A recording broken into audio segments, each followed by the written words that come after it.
राधे राधे। मैं हूं बबीता और आप देख रहे हैं सच्चे सनातनी ऑफिशियल चैनल। बहुत बहुत स्वागत है आप सबको मेरे इस वीडियो में। आज का जो प्रसंग है वो नवरात्रि के लेकर के है।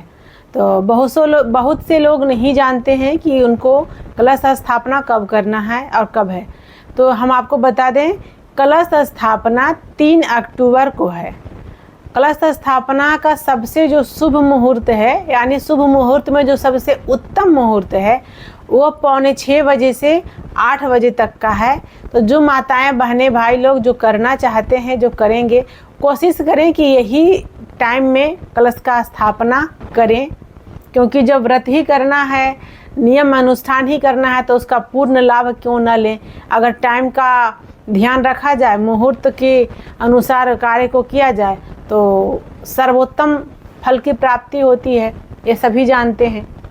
और इस बार जो माता रानी आ रही हैं वो डोली पे चढ़ कर के आ रही हैं, डोली का सवारी है।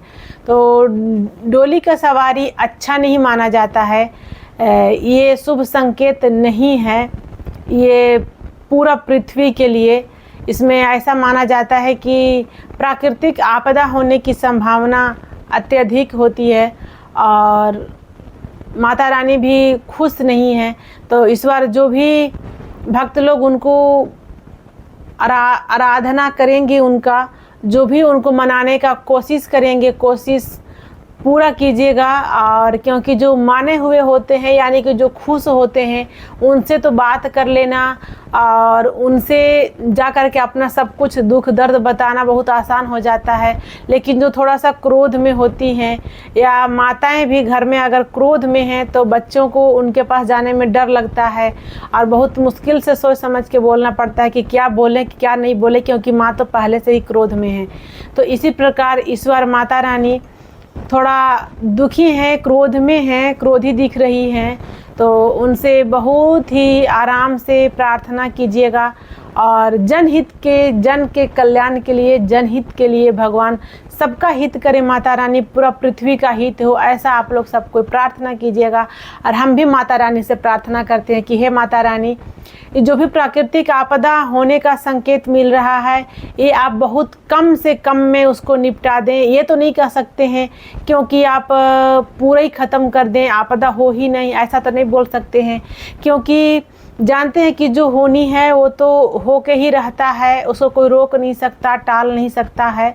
जो होना है वो होगा। लेकिन भगवान और माता ये दो के हाथ में ये है कि वो चाहें तो बहुत ज़्यादा जो होना है उसको बहुत कम में, यानी कि सिर्फ छूते हुए, स्पर्श करते हुए वो आपदा निकल सकता है, अगर माता का कृपा हो जाए तो कुछ ऐसे ही कृपा कीजिएगा माँ, क्योंकि ये पृथ्वी पे किसी में ऐसा सामर्थ्य नहीं है कि आपका क्रोध को संभाल सके, आपका क्रोध के सामने कोई खड़ा हो सके और टिक सके। ऐसा पूरा पृथ्वी में किसी के पास सामर्थ्य नहीं है। जो भी जीव जंतु मनुष्य हैं, किसी में नहीं है।